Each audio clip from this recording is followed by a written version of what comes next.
स्वागत है प्यारे छात्रों, प्रशंसकों। आज हम एक ऐसी शख्सियत के बारे में मिलने जा रहे हैं जिनकी हमें बड़े लंबे समय से प्रतीक्षा थी। कहते हैं कि काम करो ऐसा कि पहचान बन जाए, काम करो ऐसा कि पहचान बन जाए, हर कदम चलो ऐसा कि निशान बन जाए। ज़िंदगी तो हर कोई काट लेता है सर, ज़िंदगी ऐसी जियो कि मिसाल बन जाए। Thank you. ऐसे ही आज जिले में अपने कार्यों से एक मिसाल बनाने वाले, जिनके कार्य करने की क्षमता ही इनकी पहचान है, बहुत ही कर्मठ और जुझारूपन के लिए प्रसिद्ध, जनपद अलीगढ़ में जिला विद्या निरीक्षक एवं जिला परियोजना अधिकारी के पद पर कार्यरत आदरणीय डॉक्टर धर्मेश शर्मा जी से आज हम एक खास मुलाकात करने जा रहे हैं। सर स्वागत है सर आपका। Thank you sir. कुछ जानकारी सर हम अपने छात्रों को जी और प्रशंसकों के लिए सर शेयर करना चाहेंगे। सर जानना चाहेंगे सर, ये सर्विस है PES जिसमें आपका अपॉइंटमेंट हुआ है, सर कब से आपने सर ज्वाइन की थी सर? ये लोक सेवा आयोग से मेरा 1999 बैच से मेरा सिलेक्शन है। अच्छा, 1999 बैच की सर आप? जी। अच्छा सर, अलीगढ़ में DIS के पद पर सर कब से सर मौजूद है सर? अलीगढ़ में मैं 2017 से यहाँ पर तैनात हूँ। जुलाई 2017 में मेरी पोस्टिंग यहाँ पर एज जिला विद्या निरीक्षक हुई थी। जुलाई 2017 में एज DIS पद? जी ठीक है सर। इससे पहले सर अलग अलग जनपदों में सर आप रहे होंगे सर? जी। किस किस पदों पर रहे सर? प्रांतीय सेवा होने के नाते मेरी posting associate inspector Anglo Indian Lucknow, जी सर, थोड़ा जोर से सर। वरिष्ठ प्रवक्ता डाइट, प्रिंसिपल GIC आगरा कुछ समय के लिए। अच्छा अच्छा। बेसिक शिक्षा अधिकारी एटा, बेसिक शिक्षा अधिकारी झांसी, बेसिक शिक्षा अधिकारी ललितपुर, बेसिक शिक्षा अधिकारी प्रतापगढ़, और इसके साथ साथ ही निदेशालय के कुछ पदों पर भी रहा। इसका मतलब शिक्षा विभाग के जितने भी जिम्मेदार पदों में काफ़ी उन पदों पर सर आप? जी, कई स्थानों पर काम करने का अवसर मिला है। तो सर उसमें रहते हुए सर कई तरह के काम करने का अवसर मिला हुआ सर, उनका एक्सपीरियंस रहा हुआ सर?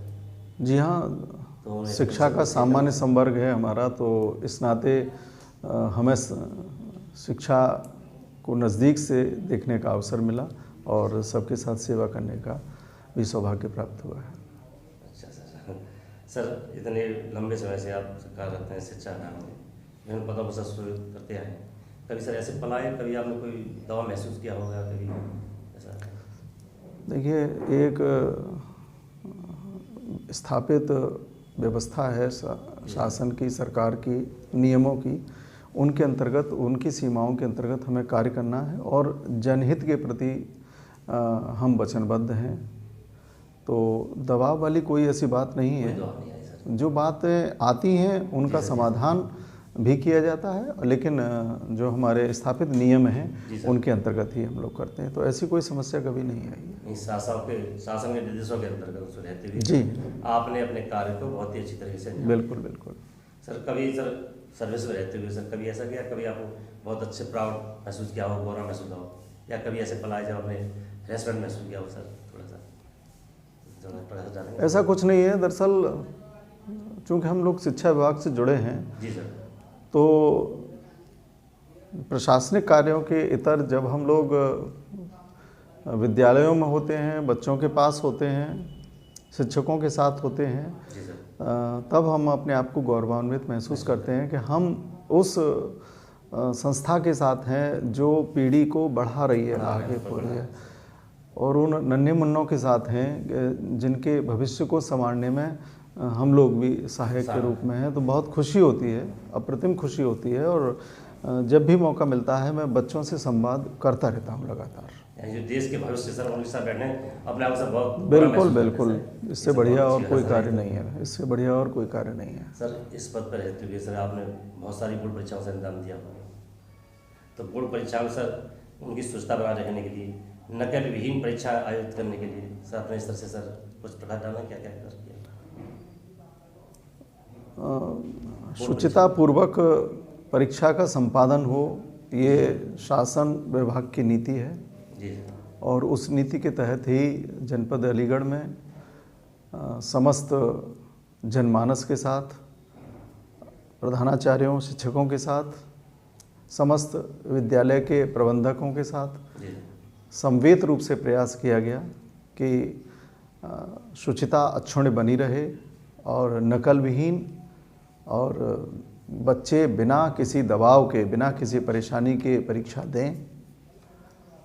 ये पूरा प्रयास किया गया, पूरा प्रयास किया गया, और ऐसा प्रयास हुआ कि नकल विहीन परीक्षा संपन्न हो शांतिपूर्वक। पिछले वर्ष कई बार बहुत अच्छा प्रयास किया सर। सर इस वर्ष बोर्ड परीक्षा होंगी और होती हैं तो सर कोई नया एक्सपेरिमेंट करना चाहेंगे सर? जैसे लास्ट ईयर सर एक कंट्रोल रूम बनाया था सर आपने जीआईसी में, और सर हाँ एक ये व्यवस्था जनपद प्रदेश से सर उसका मॉडल के तौर पर गया था अलीगढ़ जी, एक्सपेरिमेंट का भी सफल रहा था सर।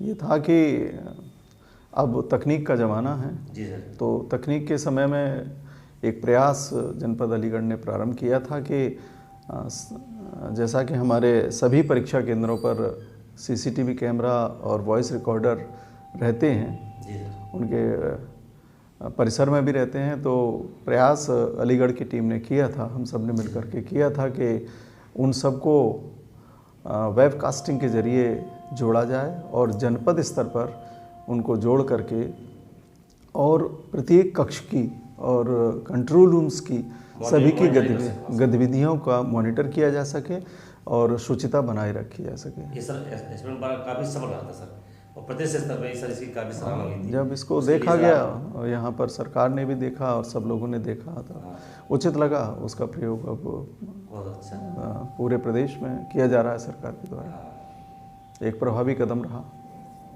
सर माध्यमिक शिक्षा के सर आप सबसे बड़े अधिकारी हैं सर। ये जो एजुकेशन है sir now it is Hindi medium English medium में सर बहस सी हो चुकी है, क्या ये सही सर? हिंदी मीडियम के बच्चे और इंग्लिश मीडियम बच्चे, कुछ कहना चाहिए सर? इसमें तो कुछ नहीं है। देखिए, भाषा एक अभिव्यक्ति का माध्यम होता है। जी, इसमें अंग्रेजी और हिंदी ही नहीं बल्कि क्षेत्रीय भाषाएं भी हैं, जहाँ जहाँ जैसी क्षेत्रीय भाषाएं हैं, और सभी को अपने अपनी मातृभाषा में भी पढ़ने का अधिकार है। इसके अलावा जो काफ़ी स्वीकार्य भाषाएं हैं उनका भी प्रयोग कर सकते हैं। तो हिंदी इंग्लिश मीडियम में अगर कोई बच्चा हमारा विकल्प लेता है तो अच्छी बात है, स्वागत योग्य है। अच्छे बच्चे हिंदी मीडियम से बहुत अच्छे निकलते हैं, इंग्लिश से निकलते हैं, कोई ऐसी बात नहीं, कोई ऐसी बात नहीं। दोनों इस जगह अपनी जगह ठीक है। जैसे संपन्न लोग हैं सर, कुछ अपने बच्चों को सर इस मीडियम से पढ़ाना चाहते हैं, ईपी बोर्ड के जो इंटर कॉलेज है सर, क्या सर ऐसा लगता है कि ईपी बोर्ड के जो इंटर कॉलेज हैं नहीं, हमारे यहाँ भी हिंदी मीडियम के साथ साथ इंग्लिश मीडियम का प्रयास भी किया जा रहा है। यूपी बोर्ड में भी किया जा रहा है और बच्चे इंग्लिश मीडियम में पढ़ भी रहे हैं। हमने एक प्रयोग किया था 2 साल पहले कि जीआईसी में हमने कक्षा 6 से लेकर के हम इंग्लिश मीडियम को लेकर के चले थे, और वो अब हम लोग कक्षा 10 में वो बच्चे पढ़ रहे हैं इस समय। तो हमने सेक्शन अलग विकसित किए हैं कि जो इच्छुक छात्र हैं वो इंग्लिश मीडियम से भी पढ़ सकते हैं। बेसिक रूप से फर्स्ट ईयर जो इंटर के बच्चे हैं, साइंस की फिजिक्स केमिस्ट्री मैथ बायो, उन्हें तो कोशिश ये करना चाहिए कि सर इंग्लिश में ही पढ़ें। जो एक तरह से ग्लोबलाइजेशन के समय इंग्लिश पुस्तकें हिंदी मीडियम में भी स्टैंडर्ड मौजूद हैं, इंग्लिश मीडियम में भी हैं। ये उनकी रुचि का क्षेत्र है कि उन्हें किस भाषा से उसका अध्ययन करना है। सर जीआईसी हैं, एडेड इंटर कॉलेज हैं सर, कुछ ऐसा लगता है कि सीबीएसई बोर्ड के स्कूल है सर, उनसे बेहतर गुणवत्तापूर्ण शिक्षा हम सर कैसे प्रदान करें सर? कुछ इस पर सर आपके विजन के अनुसार पॉइंट ऑफ व्यू। मेरा मानना ये है कि सीबीएसई बोर्ड और यूपी बोर्ड जी सर दोनों अपनी अपनी जगह पर हैं, कोई ऐसी बात नहीं है, और दोनों ही बोर्ड्स में अच्छे शिक्षक हैं। यूपी बोर्ड में भी अच्छे शिक्षकों का चयन हो रहा है, चाहे वो आयोग से चयनित होते हों, चाहे लोक सेवा आयोग से चयनित होते हों, और सीबीएसई के जो संचालक हैं, प्रिंसिपल्स हैं, वो भी अच्छे टीचर्स का चयन करते हैं। तो ये कोई मायने नहीं रखता है कि किस बोर्ड से कोई अध्ययन करके निकला है। आज सीबीएसई बोर्ड भी उपलब्ध है तो बच्चे वहाँ भी ले रहे हैं एडमिशन, लेकिन यूपी बोर्ड में भी आप आंकड़ा देखेंगे थोड़ा सा तो जनपद अलीगढ़ में ही जहाँ यूपी बोर्ड में पढ़ने वाले 9 से 12 तक के ही बच्चे आपको 3 से 4 लाख मिलेंगे, तो वहीं CBSE में 20-30 हज़ार 20 मिलेंगे। काफ़ी तो ये बड़ा कोई difference है अंतर नहीं है, लेकिन जो जिसकी रुचि है, जहाँ जैसा चाहता है वैसा पढ़ सकता है। सर ये आज के समय में महसूस किया जा रहा है सर, शिक्षा का स्तर दिनों दिन सर घटता जा रहा है। विशेष रूप से आज के समय में जो संस्कारवान शिक्षा की जरूरत है वो कहीं कहीं महसूस करता हूँ सर गिरता जा रहा है सर। हम सब जिम्मेदार हैं, समाज भी जिम्मेदार है इसके लिए।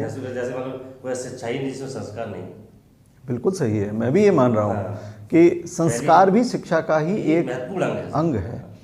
और समाज इतनी समस्या आती है सर, कहीं न कहीं उसे जड़ में शिक्षा होती है। अगर उनको अच्छी तरह शिक्षित किया जाता तो शायद वो समस्याएं बिल्कुल बिल्कुल आप सही कह रहे हैं। आज दिन सर आप देखते होंगे सर के महिलाओं के साथ या बालिकाओं के साथ या बच्चों के साथ वो जातियाँ होती हैं, तो ऐसा लगता है कि सर इनको अच्छी संस्कारवान शिक्षा नहीं प्राप्त की। बिल्कुल ज़रूरी है, जैसा हमारी शिक्षा का मूल आधार ही आप जानते हैं कि मूल आधार हमारा था सर्वांगीण शिक्षा। और सर्वांगीण विकास बच्चे का मानसिक और शारीरिक दोनों ही था। मानसिक के अंतर्गत जो नैतिक शिक्षा की हम बात कर रहे हैं वो, या सामाजिक शिक्षा की बात कर रहे हैं वो, और शारीरिक शिक्षा के अंतर्गत हम उसको शारीरिक रूप से सुसंपन्न करना था। तो शिक्षा का केवल अर्थ ये नहीं हमारी शिक्षा में कभी भी रहा है कि केवल वो किताब पढ़ करके पास आउट हो जाए, पास आउट होकर के कहीं कुछ काम कर ले, बल्कि उसको सर्वांगीण रूप से विकसित हो, एक समुन्नत राष्ट्र के लिए एक उत्कृष्ट कोटि का नागरिक समाज का जवाबदेह नागरिक बन सके जी, राष्ट्र के उत्थान में सही हो सके। और नई शिक्षा नीति जो भी आई है उसमें प्रयास किया गया है कि बच्चों को नैतिक शिक्षा के साथ साथ, सामाजिक शिक्षा के साथ साथ रोजगार परक या कौशल विकास परक शिक्षाएं भी दी जाएं। केवल किताबी शिक्षा कभी भी लाभदायक नहीं रह सकती है। जैसा जानते हैं हम लोग कि किताब में पढ़ने के साथ साथ में ज़रूरी है कि उसका प्रैक्टिकल भी किया जाए। जब प्रैक्टिकल किया जाएगा तभी वो कहीं जाकर के वो बच्चा फील्ड में सफल हो सकेगा। एकदम आपने किसी किताब पढ़ाने के बाद में उसे, या इंटरमीडिएट कराने, ग्रेजुएशन कराने के बाद सीधा सीधा कहीं फील्ड में दे दिया, वो कुछ भी नहीं कर पाएगा। इसलिए ये बहुत ज़रूरी है। और कौशल, स्किल, उसके बच्चे की जो भी स्किल है उसको निखारने की बहुत ज़्यादा ज़रूरत है। तो ये बहुत अच्छा प्रयास है। शिक्षा की गुणवत्ता सुधार के लिए या भारतीय सांस्कृतिक विरासत जो है सर उसकी पहचान बनाने के लिए सर कोई, मैं यही कहना चाहूँगा कि बिल्कुल बिल्कुल होनी चाहिए, समय समय पर सेमिनार बिल्कुल होनी चाहिए। और प्रयास मेरा हमेशा रहता है, जैसा मैं पहले कह रहा था आपसे कि संस्कार युक्त शिक्षा, सर्वांगीण विकास के लिए सर्वांगीण विकास तभी संभव है बच्चे का जब हम उसकी हर विधा को जानने की कोशिश करें, चाहे वो सांस्कृतिक हो, चाहे वो नैतिक हो। संस्कृति उत्थान के लिए सेमिनार जी, एक समय था सर जब बाकी दुनिया पढ़ना लिखना नहीं जानती थी, उसमें हमारे भारतवासियों सर वेद लिख दिए थे जी, और दुनिया में शिक्षा का कोई चीज भी नहीं थी और हमारे देश में सब गुरुकुल चला करते थे। ऐसा हमारा देश का सर उज्जवल है वो रहा है सर। जी हाँ, जी हाँ, निश्चित रूप से हमारे बच्चे, हमारे नौनिहाल, हमारे राष्ट्र के नागरिक हमेशा सर्वे भवन्तु सुखिनः सर्वे सन्तु निरामया के लिए सर्वे भद्राणि पश्यन्तु, इस भावना के साथ में जीते हैं तो निश्चित रूप से वो कहीं भी हम पीछे नहीं हैं। और सांस्कृतिक विरासत को भी ध्यान में रखते हुए हमें और प्रयासों की जरूरत है। संस्कृति विशेषता रही है वसुधैव कुटुम्बकम, नो डाउट। सर एक जो आजकल चल रहा है सर राष्ट्रीय बाल विज्ञान कांग्रेस, जो सर केंद्र सरकार ने सन 1993 में लॉन्च किया था। इसमें 10 से 17 एज ग्रुप के बच्चे से शामिल होते हैं। इसका उद्देश्य था spirit of scientific study, innovative and creativity बच्चों में नेशनल वाइड प्रोग्राम था सर। इसके लिए सर अपने जिले में भी चल रहा है।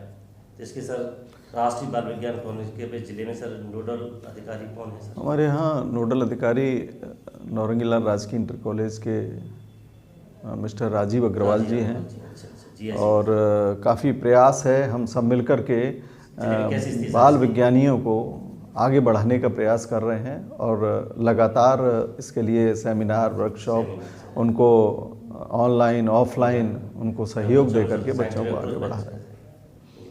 सर ऐसे ही सर एक इसका योजना है inspire world, innovation in science pursuit for inspired research, जो सर 2008 में लॉन्च किया था 11वीं पंचवर्षीय योजना में। इसमें 10 से 15 एज ग्रुप के बच्चे शामिल हैं। ये सब इनोवेटिव प्रोग्राम है। नहीं, बहुत ही अच्छा प्रोग्राम है, बहुत अच्छा प्रोग्राम है। और ये तो वैज्ञानिक बनने की पौधशाला है। यहाँ पर तो किशोर वैज्ञानिक बनते हैं और भारत सरकार द्वारा ये स्कीम बहुत ही अच्छी चलाई गई है, जिसमें कक्षा 6 से लेकर के कक्षा 10 तक के बहुत छोटे छोटे बच्चों से लेकर के उनके एज ग्रुप के जो बच्चे हैं वो इंस्पायर अवार्ड के अंतर्गत अपना इनोवेटिव प्रयास प्रोजेक्ट प्रस्तुत करते हैं और उसमें उनके शिक्षक सहयोग देते हैं और इसके लिए एक धनराशि भी उनको दी जाती है प्रोजेक्ट को तैयार करने के लिए। जब उसके बाद फिर प्रोजेक्ट का अप्रेजल होता है, अप्रेजल के बाद में उसकी मॉनिटरिंग होने के बाद स्टेट लेवल पर और सेंट्रल लेवल पर इसका परीक्षण होता है और बच्चों को विदेश तक जाने का मौका मिलता है। ये बहुत ही अच्छी स्कीम है और इनमें अंदर से बच्चों को कुछ करने की, साइंस की फील्ड में कुछ करने की स्थिति आती है। काफ़ी राजीव कुमार सिंह जी हैं हमारे साइंस के टीचर हैं। हाँ, राजीव कुमार सिंह जी साइंस के टीचर हैं और बहुत मेहनत कर रहे हैं। पिछले बार हमारे यहाँ 200-250 विद्यालयों ने, बच्चों ने अप्लाई किया था इसके लिए, उनका अप्रेजल हो रहा है। उसके बाद फिर जी जी सर, ऐसी एक सरकारी योजना है सन 2015 लॉन्च की थी, बेटी बचाओ बेटी पढ़ाओ। सर बहुत केंद्र सरकारी योजना थी।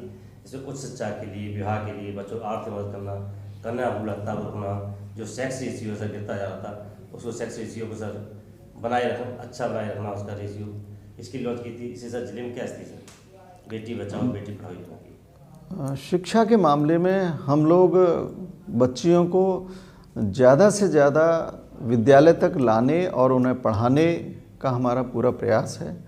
जो भी स्कीम्स उनके लिए हैं उन स्कीम्स का उनको लाभ मिले। जैसे कि कन्या सुमंगला योजना के अंतर्गत बच्चियों को जो पात्र छात्राएं हैं उनको लाभ मिल रहा है। तो हमारे यहाँ पर हमने जैसा देखा है कि हम उस गैप को ख़त्म करते चले जा रहे हैं धीरे धीरे।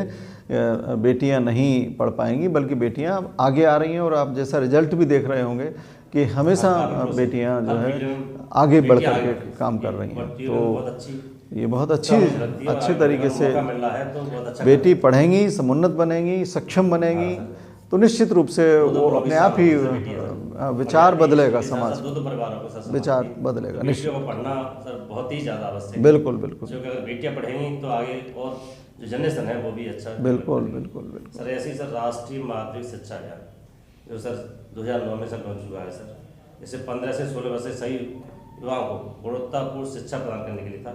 इसका सर टारगेट था कि 2020 तक जो माध्यमिक शिक्षा है सर उसे अंतर्राष्ट्रीय स्तर की शिक्षा प्रदान करना। और जैसा हम महसूस कर रहे हैं, आप भी सब महसूस कर रहे होंगे, हम वैसी शिक्षा प्रदान करने में मतलब है सफल नहीं हो पाए। सर क्या खामियां रही कि हम 2020 तक माध्यमिक शिक्षा को अंतर्राष्ट्रीय स्तर तक की शिक्षा से नहीं हो पाए? सर क्या खामियां महसूस करते हैं सर आप? देखिए, इंफ्रास्ट्रक्चर वाइज अब वो चीज़ नहीं है। जी सर। आज हर क्षेत्र में विद्यालय हैं, चाहे वो राजकीय हों, अशासकीय सहायता प्राप्त हों या स्ववित्त पोषित हों। तो सुविधाएं तो आज उपलब्ध हैं और बच्चों के लिए अब दूर नहीं है, शिक्षा से पहुंच दूर नहीं है और बच्चे जा रहे हैं। हाँ, काम हो रहा है लगातार और हर बच्चा जो पढ़ना चाह रहा है या हर बच्चे के लिए हमारे पास हर जगह स्कूल मौजूद हैं, संसाधन मौजूद हैं। जी बिल्कुल बिल्कुल मौजूद है। सर ये नेशनल एजुकेशन पॉलिसी अभी 2020 में पढ़ी है, अंतरिक्ष वैज्ञानिक के कस्तूरी रंगन की रिपोर्ट पर आधारित है सर। ये जो पुरानी एजुकेशन पॉलिसी थी 1986 वाली, उसको रिप्लेस किया है। इसमें सर ये बड़ी खास बात है, इसे GDP का 6% एजुकेशन खर्च करने का प्रावधान किया गया। और दूसरी से खास बात है जो HRD मिनिस्ट्री थी सर, उसका नाम बदल के एजुकेशन मिनिस्ट्री कर दिया गया है। इस पॉलिसी को सर किस नज़रिए से देखते हैं? क्यों सर इसमें संगीत, खेल, योग आदि को सर मतलब है कि अतिरिक्त विषय के रूप में लेकर के मुख्य पाठ्यक्रम जोड़ा गया। तो सर नई शिक्षा नीति किस क्रांतिकारी परिवर्तन है, नई शिक्षा नीति के स्वरूप में हमारे पास आया है। और मेरा तो ये मानना है कि जब हम सर्वांगीण विकास की बात करते हैं तब हम उसके हर क्षेत्र की बात करते हैं, हर विकास के क्षेत्र की बात करते हैं। जिस क्षेत्र में भी उस बच्चे की टैलेंट है, उस बच्चे की टैलेंट आगे आनी चाहिए। जैसा कि आपने अभी कहा कि बच्चा संगीत का भी रुचि लेता है तो वो उसमें ले सकता है, विषय को ले सकता है, या उसका रुचि अगर इलेक्ट्रॉनिक्स एंड कम्युनिकेशन है तो उसमें ले सकता है। आज नवोदित क्षेत्र जो कंप्यूटर है उसमें भी वो अपनी कोडिंग का कार्य कर सकता है। तो वास्तव में शिक्षा का उद्देश्य केवल किताबी ज्ञान को लेकर के हम एक तरह का सिस्टम डेवलप नहीं करना है, बल्कि उसके सारे क्षेत्र जिस जिन क्षेत्रों में वह पहलुओं पर उनमें वो आगे बढ़ सकता है। और जी हाँ सर, एक और सर आज दिन चल रहे थे खेलो इंडिया, फिट इंडिया जैसे कैंपेन चलते रहते सर, उसमें सर प्रधानमंत्री के भी एक बार काफ़ी ज़्यादा खेलो इंडिया, फिट इंडिया का ऑनलाइन भी दिखाया गया था, उसके बारे में कुछ कहना चाहेंगे? नेचुरली है। जब तक हम मानसिक रूप से और शारीरिक रूप से स्वस्थ नहीं हैं तब हम किसी कार्य को नहीं कर सकते हैं। तो यही खेलो इंडिया का तो यही उद्देश्य है। जब बच्चे स्वस्थ होंगे तभी अच्छा पढ़ेंगे। हम स्वस्थ मन में ही, स्वस्थ शरीर में ही अच्छा मन विकास होता है, अच्छी पढ़ाई बहुत ज़रूरी है। आज हर व्यक्ति के लिए खेल जरूरी है, फिट रहना जरूरी है, स्वस्थ रहना जरूरी है। सर कॉलेज में एचपी इंटर कॉलेज और 10 इंटर कॉलेज में अध्यापकों का भी मैच कराया था। जी, वो भी उसी उद्देश्य से था कि सभी लोग मिलें और मिलकर के उस ओर इंगित होकर के और बढ़ें उसके ओर, अपने आप को फिटनेस लेवल बिल्कुल करेंगे। बिल्कुल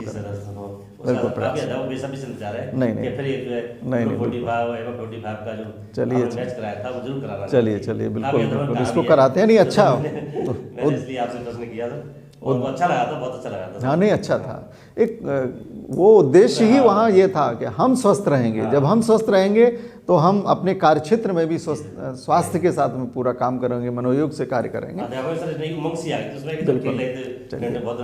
हम लोग भी करेंगे इसको, फिर से करेंगे। सर एक प्रोजेक्ट अलंकार, प्रोजेक्ट अलंकार सरकार ने शुरू किया है माध्यमिक शिक्षा विभाग के जो हमारे गवर्नमेंट इंटर कॉलेज इनकी जो प्राइम बिल्डिंग जर्जर हो चुकी है उनको जीर्णोद्धार के लिए शुरू किया गया है प्रोजेक्ट अलंकार। इससे सर क्या दशा सुधरेगी इंटर कॉलेज? उद्देश्य ये है इसमें कि जैसे अलंकृत किया जाता है, किसी को सुसज्जित किया जाता है, तो वही उद्देश्य लेकर के ये गवर्नमेंट ने प्रोजेक्ट अलंकार प्रारंभ किया है। और इसमें प्राथमिकता ये है कि जिनमें बिल्डिंग्स में कमी है उन बिल्डिंग्स में सुधार किया जाए, मरम्मत किया जाए, उनको दुरुस्त कराया जाए और उनको अलंकृत किया जाए, सुसज्जित किया जाए। तो ये प्रयास अच्छा है और हम लोग इसमें आगे बढ़ रहे हैं। अच्छा सर, एक बार सर माध्यमिक शिक्षा विभाग द्वारा ई ज्ञान गंगा कार्यक्रम के अंतर्गत स्वयं प्रभा चैनल, दूरदर्शन द्वारा जो वर्चस्व स्कूल के माध्यम से ऑनलाइन प्रथम प्रारंभिक सामग्री वेब पोर्टल पर उपलब्ध है। लास्ट ईयर सर आपने भी यहाँ से काफ़ी अध्यापन लेकर के उस स्वयं प्रभा चैनल और वेब पोर्टल उपलब्ध कराई थी। इसमें एचपी इंटर कॉलेज के टीचर्स थे कुछ, जैसे जवाहरलाल जी या घनश्याम धनिंद जी वगैरह लोग थे। तो इससे जिले में सर क्या योगदान रहा इसका बच्चा स्कूल के माध्यम से? कोविड-19 की सिचुएशन बहुत अचानक आई थी जैसा आप अवगत हैं, और उस समय वैक्यूम सा क्रिएट हो गया था। तब आप जैसे ही हमारे उत्साही शिक्षक आगे आए और उन्होंने सबसे पहले तो अलीगढ़ DIS अलीगढ़ नाम से एक वेबसाइट बना डाली और उस पर अपने स्वयं के बनाए हुए वीडियोस, शिक्षण सामग्री के वीडियोस अपलोड किए ताकि कोई भी सर्वसुलभ बच्चा उन्हीं की भाषा में, उन्हीं के शिक्षक की भाषा में प्राप्त कर सके। ये एक छोटा प्रयास था और धीरे धीरे ये छोटा प्रयास आगे इतना बढ़ा कि स्वयं प्रभा चैनल दूरदर्शन के माध्यम से जनपद अलीगढ़ के और प्रदेश के बहुत सारे शिक्षकों का के वीडियोज़ सिस्टमेटिक तरीके से प्रसारित हुए, जिससे कि बच्चों को लाभ मिला। जिले के कम से कम 11-12 हमारे शिक्षक थे जिनको गवर्नमेंट ने सम्मानित भी किया। और एक जिले से 11-12 जो प्रदेश स्तर इनका जी योगदान रहा। इनके लेक्चर्स NCERT के द्वारा बाकायदा इनका परीक्षण होता था। परीक्षण यहाँ से HV के श्री जवाहरलाल जी हैं, घनेंद्र जी हैं, संजय कुमार जी हैं, लाल बहादुर शास्त्री के, मिस्टर गर्ग हैं पलसेड़ा से, कई शिक्षक हैं हमारे जिन्होंने बहुत आगे बढ़ कर के काम किया। महिलाएं भी हैं कई, TR इंटर कॉलेज की महिलाएं हैं जिन्होंने कई ने काम किया। मतलब जिनका बहुत अच्छा ही रहा। आपका मोटिवेशन बहुत अच्छा काम है किसी चीज़ में कि जब तक आपका पीछे से मोटिवेशन था तभी वो लोग आगे बढ़ पाए। नहीं, उन लोगों ने मेहनत की विषम परिस्थितियों में। मुख्यमंत्री अभ्युदय योजना जो 15 फरवरी 2021 को शुरू की थी, उससे सभी विभाग का क्या योगदान था? हमारे मुख्यमंत्री अभ्युदय योजना है, ये बच्चों को जो कोचिंग विभिन्न प्रकार की प्रतियोगी परीक्षाओं के लिए कोचिंग प्रदान करना है, और ये बहुत ही क्रांतिकारी योजना है वस्तुतः, सभी की तैयारी कराने के लिए है।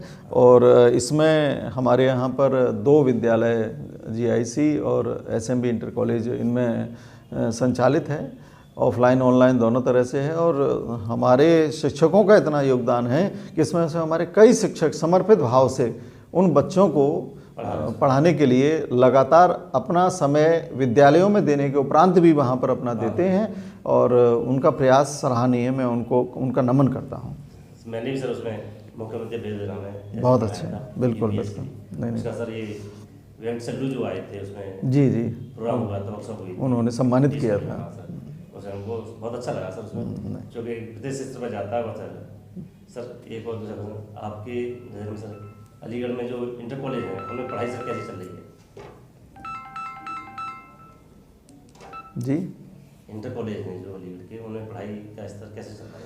कोविड-19 के बाद जब खुलने के बाद में विद्यालयों में अच्छी तरह से पढ़ाई की जा रही है। लगातार हम लोग भी मॉनिटर कर रहे हैं, प्रधानाचार्यों के माध्यम से भी फीडबैक प्राप्त हो रहे हैं, बच्चों के माध्यम से फीडबैक प्राप्त हो रहे हैं, और बहुत अच्छी पढ़ाई इस समय सर। कुछ विद्यालय शिक्षा का स्तर बहुत अच्छा है, आउटपुट भी बहुत अच्छा है, और बड़ा अच्छा उनका डिसिप्लिन बहुत अच्छा है सर। कुछ विद्यालय नाम लेना चाहेंगे, बहुत अच्छा डिसिप्लिन है, जहाँ का स्तर बहुत अच्छा है जिले के सर, सिटी के बेस रूप से मैं कहना चाह रहा हूँ। सिटी के हमारे कई विद्यालय बहुत अच्छे हैं। बाबूलाल जैन इंटर कॉलेज है, धर्म समाज इंटर कॉलेज है, DAV है,